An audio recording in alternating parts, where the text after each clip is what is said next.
Marcus Chen stood in the center of the Galactic Tribunal chamber, his hands cuffed behind his back.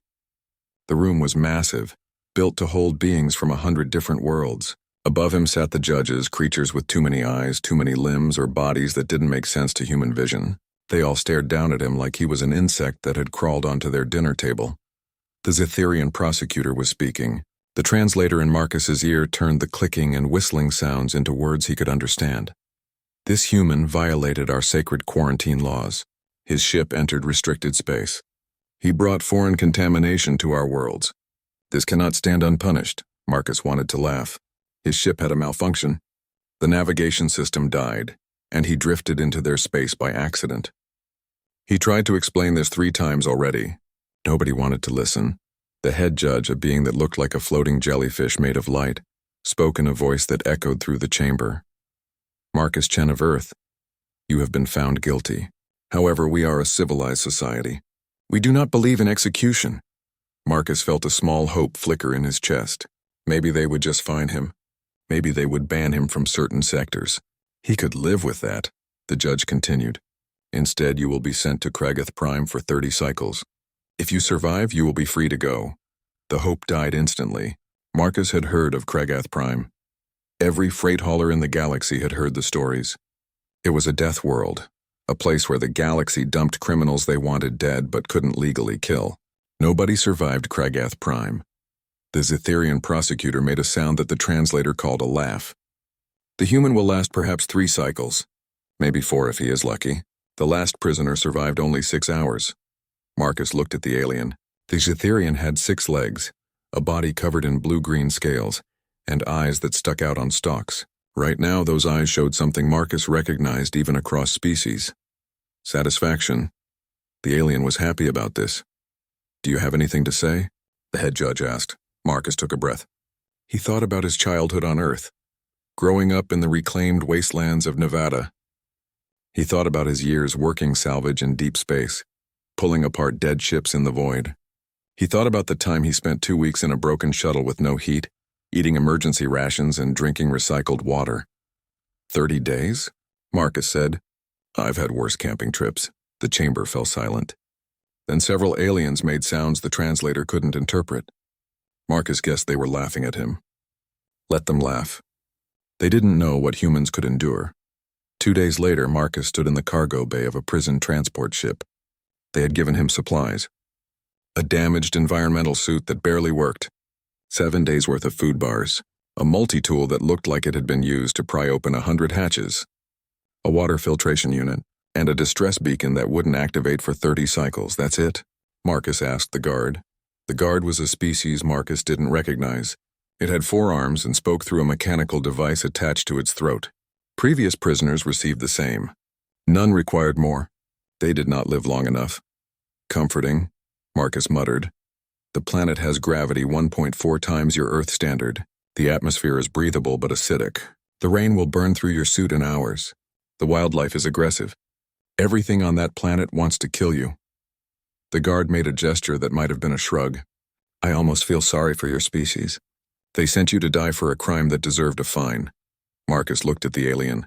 They're making an example of me, showing humans we can't just wander wherever we want. Yes, the Zetherians fear your kind. You breed too fast. You adapt too easily. You ask too many questions. Better to teach Earth a lesson now, while your people are still new to the galaxy. The transport ship shook as it entered Kragath Prime's atmosphere. Marcus grabbed a handle to steady himself. Through the viewport, he could see the planet below. It looked angry. Storm clouds covered most of the surface. The land was dark green and black with rivers that glowed purple in the dim light. Good luck, human, the guard said. You will need it. The ship didn't land. It hovered 50 feet above the ground and opened the cargo bay. Marcus and his supplies tumbled out. He hit the ground hard, rolling to absorb the impact. The supplies scattered around him. Above, the transport ship rose quickly and vanished into the clouds. Marcus lay on his back for a moment, staring at the sky. Rain started to fall, warm and stinging on his exposed face. He could feel it trying to eat through his clothes. He needed to move. He gathered his supplies quickly, stuffing everything into the pack they had given him. The environmental suit was supposed to protect him from the rain, but it had holes and the seals were bad. He would need to fix it fast. The landscape around him was jungle. Trees rose hundreds of feet into the air, their trunks thick as buildings. The undergrowth was dense, full of plants that moved when he looked at them. Vines hung down from branches, swaying even though there was no wind. Marcus heard something roar in the distance. It was a sound that made his bones vibrate. Something big, something hungry. He started moving, looking for shelter. His salvage training kicked in. First rule, find a defensible position. Second rule, water and food. Third rule, figure out what wants to kill you and how to avoid it. He found a cave entrance after an hour of walking. The rain had gotten worse and his suit was starting to smoke where the acid touched it. The cave was dark and smelled like rotting meat, but it was dry. Marcus checked inside with his multi-tools light. Empty. No signs of current habitation. He set up inside, laying out his supplies. The food would last 7 days if he was careful. After that, he would need to hunt. The water filtration unit could process the local water, but he would need to find a source. His suit needed repairs. Marcus pulled out the repair kit and got to work. He had patched hundreds of suits before. This one was bad, but not impossible. As he worked, he thought about the faces of the aliens in the tribunal. The satisfaction in the Cytherians' eyes. The dismissal from the judges. They expected him to die. They wanted him to die. Marcus smiled as he sealed another hole in his suit. He had survived the wastelands.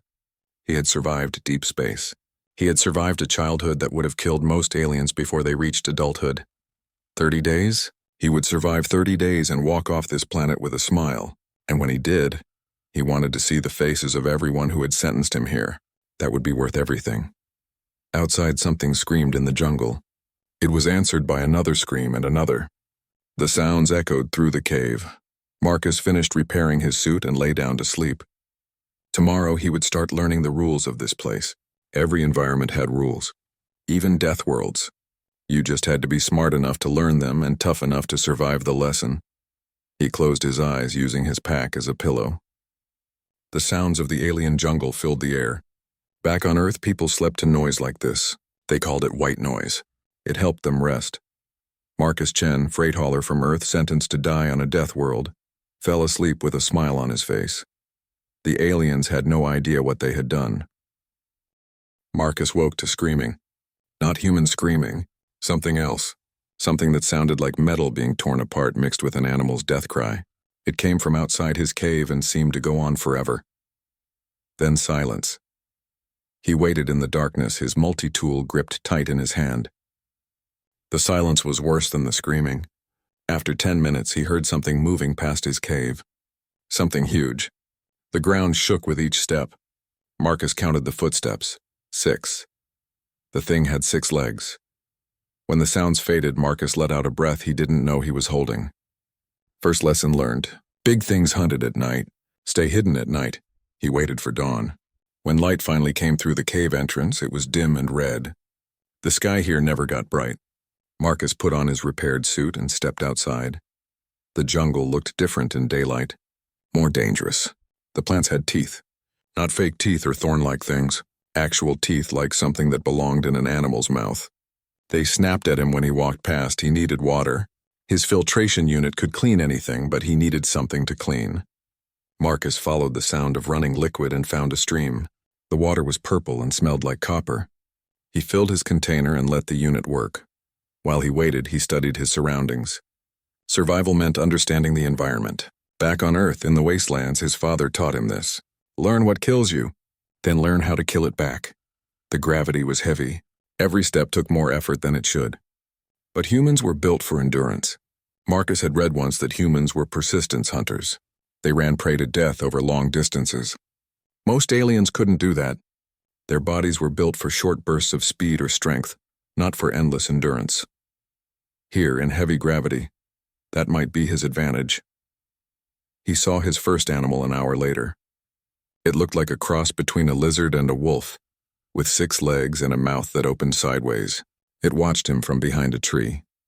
Marcus watched it back. The creature took a step forward.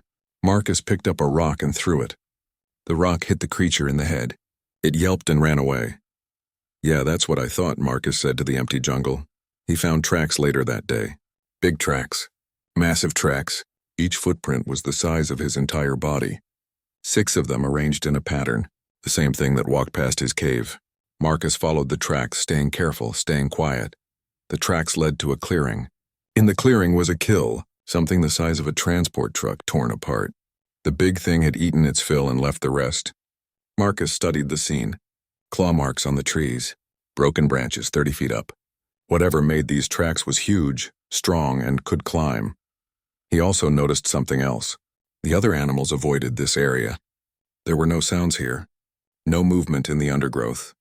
This was the big thing's territory and nothing else dared enter. Marcus smiled. If nothing else came here, that meant this was the safest place in the jungle. The big thing had already eaten. It wouldn't need to hunt again for a while. Basic predator behavior. He decided to move his camp closer to this area. Not in the clearing. That would be stupid. But close enough to benefit from the protection. On his 3rd day, Marcus found a better cave. This one was bigger, with a narrow entrance that could be defended. He moved his supplies and set up properly. He used his multi-tool to sharpen stakes and planted them around the entrance. Basic security. The food bars were running out. He had 2 days left. Marcus needed to hunt. He made a spear from a straight branch and a piece of metal from his multi-tool. It wasn't pretty, but it would work. Then he went looking for prey. The lizard wolf things were common. Marcus tracked one away from its pack. When it was alone, he threw his spear. His aim was good. The creature died quickly. Marcus felt bad about it for a moment, then remembered he needed to eat. The meat was tough and tasted like burnt rubber, but it was protein. His body needed protein. He cooked it over a fire made with his multi-tools plasma cutter. The fire probably attracted attention, but he was hungry. On the 5th day, Marcus saw it. The big thing. He was checking some traps he had set when he heard the footsteps. 6 heavy thuds getting closer. Marcus froze behind a tree and watched. It came into view and Marcus forgot to breathe. The creature was massive, bigger than any animal he had ever seen. Bigger than an elephant, bigger than a whale. Its body was low to the ground, supported by 6 thick legs. The hide looked like armor plating, dark gray with patterns that glowed with a faint blue light. The head was broad and flat, with eyes that seemed too intelligent for an animal. Marcus expected it to be hunting. Instead, it was moving slowly, limping. One of its front legs wasn't touching the ground properly. The creature stopped at a stream and drank. Marcus could see the injury now. Something was stuck in the creature's shoulder. A spike like a plant thorn, but huge. The flesh around it was swollen and dark. The creature was poisoned. Marcus watched it struggle to drink, watched it try to reach the spike with its mouth but fail. The injury was in a spot it couldn't reach. Without help, the poison would kill it. Marcus should have left. Should have gone back to his cave and let nature take its course. A poisoned apex predator was dangerous, unpredictable. But Marcus didn't leave. He watched the creature for a long time. He saw the way it moved, the intelligence in its behavior, the way it tried again and again to reach the spike, never giving up. It reminded him of himself. On the 7th day, Marcus made a decision that would change everything. He would help the creature. He spent the morning preparing.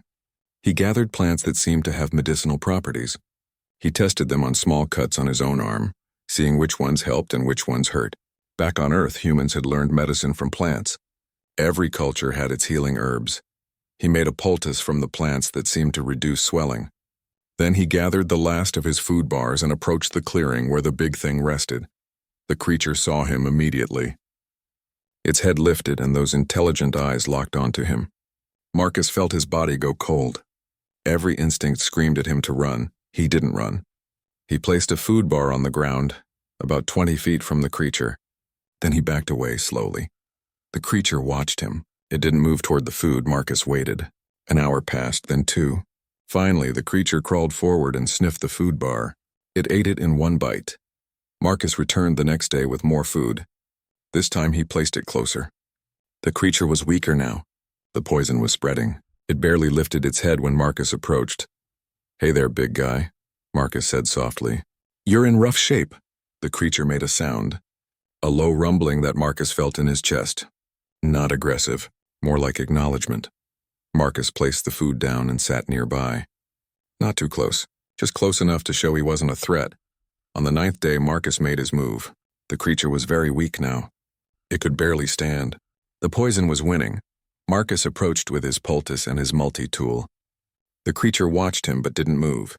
Either it was too weak to care or it understood he was trying to help. "This is going to hurt," Marcus said, "but it'll help. I promise." He reached out and touched the creature's armored hide. It was warm. The creature flinched but didn't pull away. Marcus worked quickly. He used his multi-tool to grip the spike and pulled hard. The spike came free with a wet sound. The creature roared, a sound that shook leaves from trees. Marcus nearly ran, but he held his ground and pressed the poultice to the wound. The creature's roar faded to a whimper. Then to that rumbling sound again, louder this time. The ground vibrated with it. Marcus realized the creature was purring.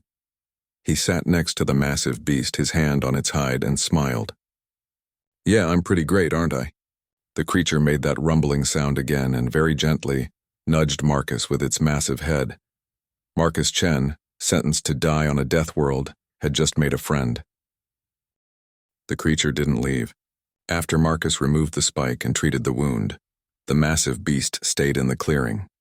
Marcus returned to his cave that night, but in the morning, he found the creature waiting outside. It had followed him.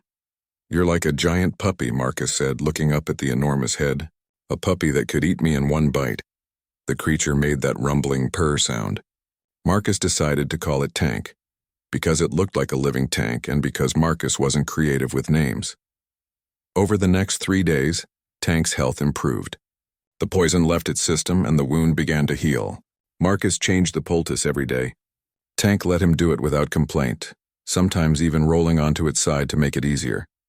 Marcus learned Tank's behavior patterns. The creature was most active in the early morning and late evening. It slept during the hottest part of the day. It was playful despite its size. It liked to roll large rocks down hills and chase them. It brought Marcus things it found, dead animals mostly, laying them at his feet like offerings. "Thanks, buddy," Marcus said when Tank dropped a dead lizard wolf at his feet. "But I already ate." Tank made a huffing sound that might have been disappointment. Marcus discovered Tank was incredibly intelligent. He started using hand signals, pointing and gesturing. Tank learned quickly. Point left, Tank went left. Point at something, Tank would investigate it. Hold up a hand, Tank stopped. On the 14th day, Marcus and Tank went hunting together. Marcus was running low on food again and he needed protein. Tank seemed to understand. The creature moved through the jungle with surprising quiet for its size and Marcus followed. They found a herd of animals that looked like deer with too many legs. Marcus prepared to make a move, but Tank was faster. The creature burst from cover and caught one of the animals before the herd could scatter. It killed quickly and brought the animal to Marcus. "Good boy," Marcus said, patting Tank's armored head. "Who's a good boy?" "You are." Tank's hide flickered with colors, blue and green patterns dancing across the armor. Marcus realized the colors showed emotion. Blue and green meant happy. Red and orange meant alert or aggressive. They worked together better each day. Marcus would spot prey or danger. Tank would handle anything too big for Marcus to fight. In return, Marcus took care of Tank. He found better healing plants and treated any small injuries. He discovered Tank loved having the spaces between its armor plates scratched. The creature would roll over and make that purring sound while Marcus scratched its belly. "You're just a big softy, aren't you?" Marcus said, scratching under Tank's chin. The purring got louder, shaking small rocks on the ground. Other predators learned to avoid them. Marcus saw it happening. A pack of lizard wolves would catch their scent and run. Something with too many teeth would start to approach, see Tank and change direction. The jungle was still dangerous, but with Tank, Marcus felt safe. On the 20th day, something changed. Tank became restless. The creature kept walking in circles, making sounds Marcus hadn't heard before. It would start to walk in one direction, then stop and turn around. "What's wrong, buddy?" Marcus asked. Tank made a low moaning sound. It kept looking toward the north, toward a part of the jungle they hadn't explored. Marcus had a thought. "You missing someone? You got family out there?" Tank's color shifted to a pale blue. The creature lay down and put its head on the ground. It looked sad, Marcus understood. Tank wasn't just a predator. It was a pack animal. It had been alone, maybe separated from its family, maybe exiled. That's why it bonded with Marcus so quickly. It was lonely. "Okay," Marcus said, making a decision. "Let's go find them." They traveled north for 2 days. Tank led the way, following some instinct or scent Marcus couldn't detect. The jungle changed as they moved. The trees grew taller, the undergrowth thicker. They crossed rivers and climbed hills. On the second day, they found signs. Tracks like tanks but different sizes, markings on trees, claw marks that glowed faintly. This was territory belonging to Tank's species. Then they heard it. A roar that echoed through the jungle. Tank answered immediately, its own roar shaking the air. Marcus covered his ears. 3 creatures emerged from the trees. They were like Tank but different. One was larger, one smaller, one in between. They approached carefully, colors shifting on their hides. Orange and red, cautious, possibly aggressive. Tank moved forward, making soft sounds. The other creatures responded. Their colors changed from red to yellow to blue. Recognition. Family. Marcus stayed back, giving them space. He watched Tank reunite with the pack. The creatures touched heads, rubbed against each other, made those purring sounds together. Then the largest one noticed Marcus. It moved toward him, colors shifting to red. Marcus stood still. Running would trigger a chase response. He had to trust Tank. Tank stepped between Marcus and the large creature. Tank's colors went bright red, and it made a sound that was clearly a warning. The large creature stopped. The two stared at each other. Marcus held his breath. This could go very bad very quickly. The large creature's colors slowly changed from red to yellow to blue. It backed down. Then it did something that surprised Marcus. It approached slowly and touched its head to Marcus's chest. Gently. Testing.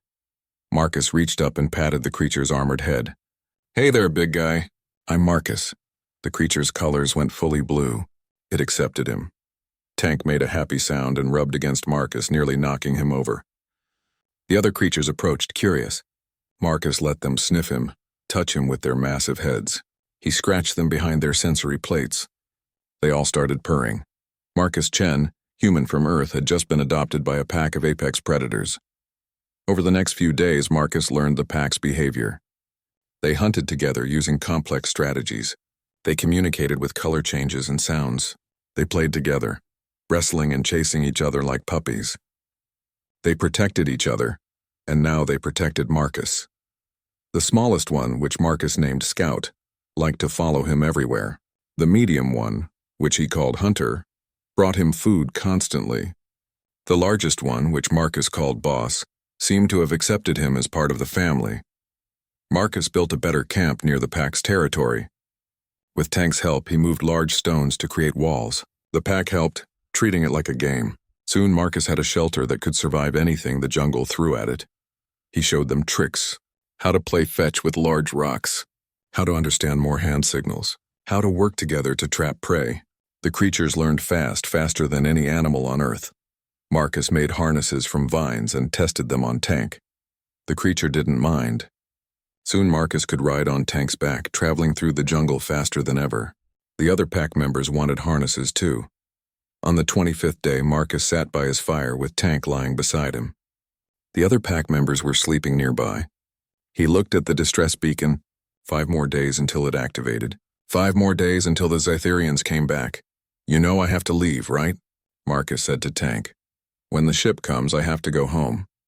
Tank's colors shifted to that pale blue again. "Sad blue, but maybe," Marcus said, scratching Tank's head. "Maybe you could come with me. Show the galaxy that you're not monsters. You're just people. Different people, but still people." Tank made the purring sound and pressed closer to Marcus. Marcus smiled. He was already planning his negotiation with the Zytherians. They expected to find his body. Instead, they would find him healthy, happy, and with 4 massive predators as friends. The expressions on their faces would be worth everything he had endured. He spent the last 5 days preparing. He groomed the pack, making them look as impressive as possible. He decorated their harnesses with glowing plants. He practiced commands with them, making sure they would follow his lead. Tank seemed to understand something big was coming. The creature stayed close, protective. On the 30th day, Marcus activated the distress beacon. The pack gathered around him, their colors showing curiosity and concern. "Don't worry," Marcus told them. "I'm going to introduce you to the galaxy. They're not going to know what hit them." In orbit above, a Zytherian prison transport received the beacon signal. The crew exchanged surprised looks. After 30 days, they expected the human's beacon to be buried with his bones. The captain made the decision to investigate. If the humans somehow survived, it would be a miracle worth documenting. They had no idea what they were about to find. The shuttle descended through the red clouds of Kragath Prime, its sensors scanning the surface. The Zytherian crew sat in tense silence. 3 of them had served on body recovery missions before. They knew what to expect. Bones, maybe. Scraps of a suit. Sometimes nothing at all. Beacon is active, the pilot said. Signal strong. Location confirmed. Any life signs? The captain asked, scanning now. The sensor operator's stalks twisted in confusion. Captain, I'm reading 1 human life sign. Strong and healthy. But there's something else. Multiple large life forms in the area. Scavengers, the captain said, probably feeding on the remains. Maintain distance until we confirm. The shuttle broke through the clouds. Below them, the jungle stretched endlessly. They followed the beacon signal to a clearing. What they saw made the pilot nearly crash the shuttle. In the center of the clearing stood Marcus Chen. He looked better than the day they dropped him. His skin was tanned. His body looked stronger, muscles built from hard work. His repaired suit fit him well, and he had fashioned tools and weapons from local materials. But that wasn't what made them stare. Behind Marcus, sitting calmly, were 4 Kragath Ravagers. The captain's body went rigid. Those are Ravagers. Those are the creatures that destroyed the colony attempt on this planet. Those are responsible for killing 40 soldiers. Why aren't they eating him? The pilot whispered. As they watched, Marcus turned and patted the head of the largest Ravager. The creature's hide rippled with blue and green colors. It made a sound that vibrated the shuttle's hull. Was that purring? The sensor operator asked. Marcus looked up at the shuttle and waved. He was smiling. The captain had to make a decision. Protocol said to maintain distance from dangerous wildlife. But the human was their prisoner. They had to retrieve him. Land, the captain ordered. But keep engines hot. If those things attack, we leave immediately. The shuttle landed 50 meters from Marcus. The boarding ramp lowered slowly. The captain emerged first, flanked by 2 guards. They all had weapons drawn. Marcus walked toward them. Behind him, the 4 Ravagers stood and followed. The guards raised their weapons. I wouldn't do that, Marcus called out. They're very protective of me. The captain's translator struggled with Marcus's casual tone. Human Marcus Chen, you have survived your sentence. This is unexpected. Marcus is fine. And yeah, I survived. Made some friends, actually. The largest Ravager moved up beside Marcus. It lowered its head next to him, and Marcus scratched behind its sensory plate. The creature's purring sound made small stones vibrate on the ground. That's a Kragath Ravager, the captain said. That is one of the most dangerous predators in the known galaxy. This is Tank, Marcus said. Tank, say hi. Tank made a huffing sound and its colors shifted to curious yellow. The guards took a step back. You're telling me you domesticated a Ravager? The captain's voice rose in pitch. Domesticated is a strong word. We're friends. I helped Tank when he was hurt and he helped me survive. Then I met his family. This is Scout, Hunter, and Boss.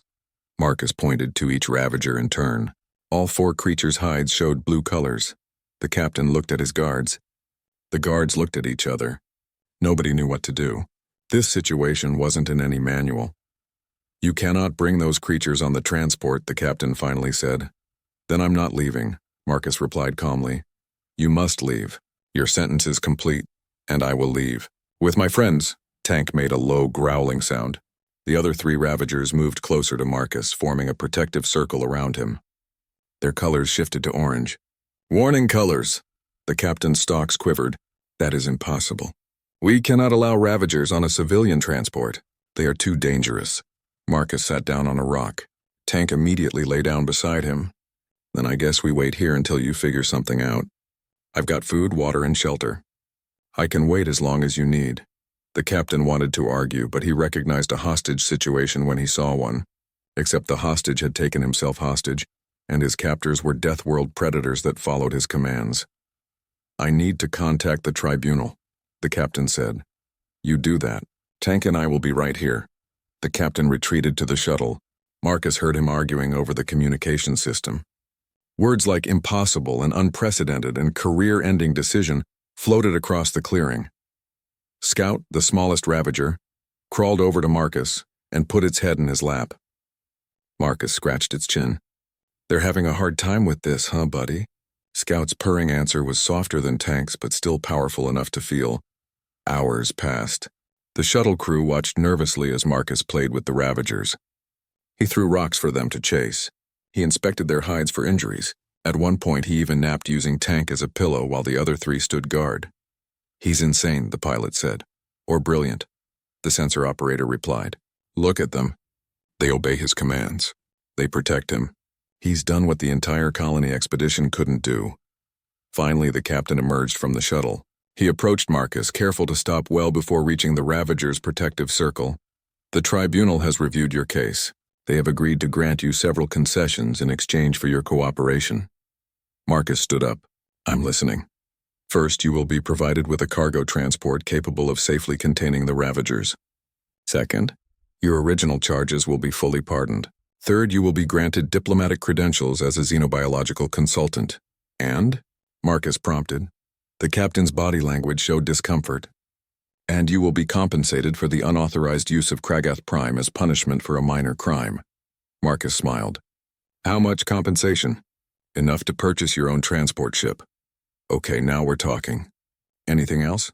"The Zytherian Empire officially apologizes for the excessive nature of your sentence." The captain's stalks drooped. Saying this clearly pained him, Marcus nodded. "Apology accepted. When does our ride arrive?" 3 cycles. The cargo transport is being prepared. Until then, we must document your survival methods. The tribunal wants a full report. Over the next 3 days, Marcus showed the Zytherian crew everything. He showed them his shelter, built with the pack's help. He showed them the traps he designed. He demonstrated how he communicated with the Ravagers using hand signals and color interpretation. The crew recorded everything. They watched Marcus hunt with the pack, moving in coordinated patterns that showed clear strategy. They saw how the Ravagers protected him from other predators. They documented the emotional bond between human and creatures. "I don't understand," the sensor operator said on the second day. "How did you know they could be befriended?" "Ravagers killed everyone they encountered before." Marcus scratched Tank's head while considering the question. "Because nobody tried to be friends with them. They tried to control them or kill them or capture them, but these guys are smart. They're social. They understand cooperation. They were probably just defending their territory from invaders. So you approached them peacefully?" "I helped Tank when he was hurt. I showed I wasn't a threat. I respected their space and their rules. It's not that complicated." The operator looked at the Ravagers currently playing with a large boulder. Scout was trying to push it up a hill while Hunter pushed it back down. They seemed to be enjoying themselves immensely. "Your species is very strange," the operator said. "We befriend things," Marcus said simply. "It's kind of our thing. Back on Earth we have a saying. A dog is man's best friend. We domesticated wolves thousands of years ago. We keep all kinds of animals as companions. Fish, birds, reptiles, mammals. We even keep spiders as pets, and that is horrifying. That's humanity." On the third day, the cargo transport arrived. It was massive, designed to haul mining equipment. The crew had converted one of the cargo bays into a temporary habitat. The space was large enough for all 4 Ravagers with room to move. Marcus inspected it with Tank. The creature sniffed around, exploring the space. Its colors showed curiosity but also anxiety. "Blue and yellow mixed together, I know, buddy. It's new. But trust me, okay? We're going somewhere amazing. You're going to see the galaxy." Tank made a questioning sound. "Yeah, you'll meet other species. Some of them will be scared of you. But I'll be there. I'll teach them you're friends, not monsters, just like I taught the Zytherians." The captain approached. "We should depart soon. The tribunal is eager to see proof of your claims." Marcus loaded his supplies onto the transport. The Ravagers followed him aboard, sticking close. They didn't like the metal walls and artificial lights, but they trusted Marcus. The shuttle crew watched as Marcus Chen, convicted criminal turned xenobiological consultant, boarded the transport with 4 Deathworld predators following him like loyal dogs. "I don't believe what I'm seeing," the pilot said. "Record everything," the captain ordered. "Nobody will believe this without evidence." The transport lifted off. Through the viewport, Marcus watched Kragath Prime fall away. The death world that was supposed to kill him was now just another memory. A hard memory, but one that gave him friends he would never forget. Tank pressed against Marcus, needing reassurance. Marcus patted the creature's armored hide. "We're going home, buddy." "Well, to my home. You're going to love it. Earth has so many things for you to see. Mountains, oceans, ice cream. Scout made an interested sound at the word ice cream. The Galactic Tribunal Station orbited the same neutral world where Marcus had been sentenced 30 days ago. News of his survival had spread fast. When the cargo transport requested docking permission, half the station wanted to watch. The docking bay was crowded with aliens from dozens of species. News crews had their cameras ready. Scientists clutched their recording devices. Security forces stood at alert, unsure if they should be protecting the station from the Ravagers or protecting the Ravagers from nervous trigger fingers. The Zetherian prosecutor who had demanded Marcus's sentence stood near the front of the crowd. His stalks were rigid with disbelief. Beside him, the judges from the tribunal waited to see the impossible made real. The cargo transport's ramp lowered slowly. Marcus walked out first. He wore his repaired suit and carried himself with confidence. Behind him, Tank emerged into the artificial light of the station.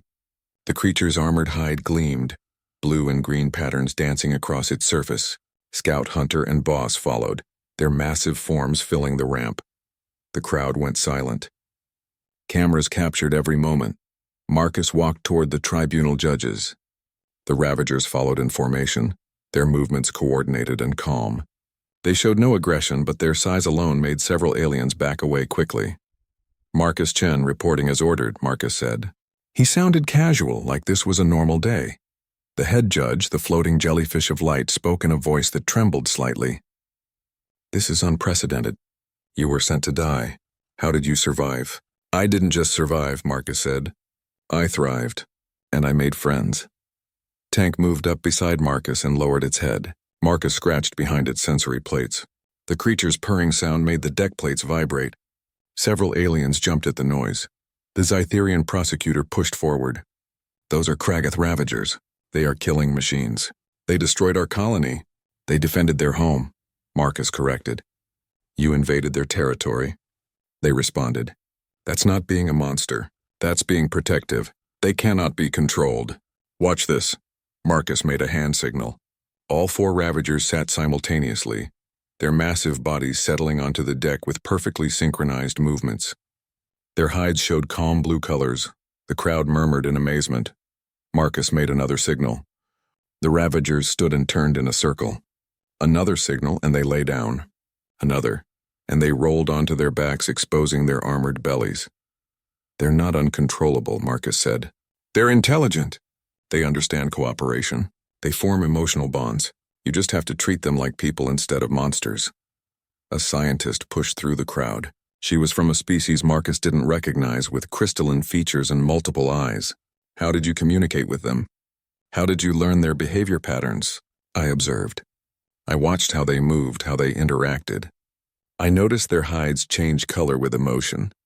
Blue is happy. Red is alert or angry. Yellow is curious. Green is content. Once I understood that, communication got easier. And the sounds? Different sounds mean different things. The purring means they're happy. Low growls are warnings. High-pitched sounds are greetings. It's not that different from learning any language. Another scientist joined in. But they're predators. Apex predators. How did you overcome their hunting instinct? Marcus smiled. I helped Tank when he was injured. I showed I wasn't prey or a threat. I was a friend. Humans understand pack behavior because we're pack animals too. We've been forming bonds with other species for thousands of years. The head judge spoke again. This changes everything. If Ravagers can be integrated into society, then Kragath Prime is no longer a death world. It's a potential ally. That's what I was hoping you'd say, Marcus replied. The Zytherian prosecutor's stalks twisted in anger. This human was sent there to die. This was justice. This was revenge, Marcus said, his tone harder now. I made a mistake. A navigation error. You could have fined me. You could have banned me from your space. Instead, you tried to kill me without dirtying your hands. You wanted to make an example of humanity. The crowd shifted uncomfortably. Several aliens looked at the Zytherian prosecutor with new eyes. Marcus continued. But here's the thing about humans. We don't break easy. We adapt, we overcome, and we make friends in the worst situations. You sent me to die, and I came back with a new species ready to join the galaxy. How's that for justice? The head judge's light pulsed thoughtfully. The tribunal acknowledges that your sentence was excessive. We have granted you full pardon, diplomatic credentials, and compensation. Is there anything else you require? Yeah, Marcus said. I want the Zetherian Empire to formally apologize to Earth. Not to me. To my planet, for trying to kill one of their citizens over a minor crime. The prosecutor's stalks drooped. That is not possible. We cannot show such weakness. Tank stood up. The creature moved closer to the prosecutor, not threatening, just present. The prosecutor looked up at the massive Ravager and seemed to shrink. Your choice, Marcus said. Apologize, or I tell the entire galaxy how you tried to murder someone for an accident. With 4 Ravagers as witnesses, my story will be very popular. The prosecutor looked at the judges. The judges looked at each other. Finally, the head judge spoke. The Zetherian Empire will issue a formal apology to Earth within 3 cycles. Marcus nodded. Good. Now I need to discuss living arrangements for my friends here. They'll need space, food, and proper care while we figure out the next steps. The crystalline scientist stepped forward eagerly. I volunteer my facility. We have large habitats designed for megafauna research. Your Ravagers would be comfortable there. Our Ravagers, Marcus corrected. And I'll need to approve the space first. Tank, Scout, Hunter, and Boss are family. They go where I go. Over the next several hours, Marcus negotiated arrangements. The Ravagers would stay in the research facility, but Marcus would have unlimited access. He would work as a consultant, teaching others how to understand and communicate with the species. In return, he would receive a salary, housing, and resources. News crews interviewed him. Marcus told his story, showing footage from his suit's recorder. The galaxy watched a human survive a death world through intelligence, adaptability, and compassion.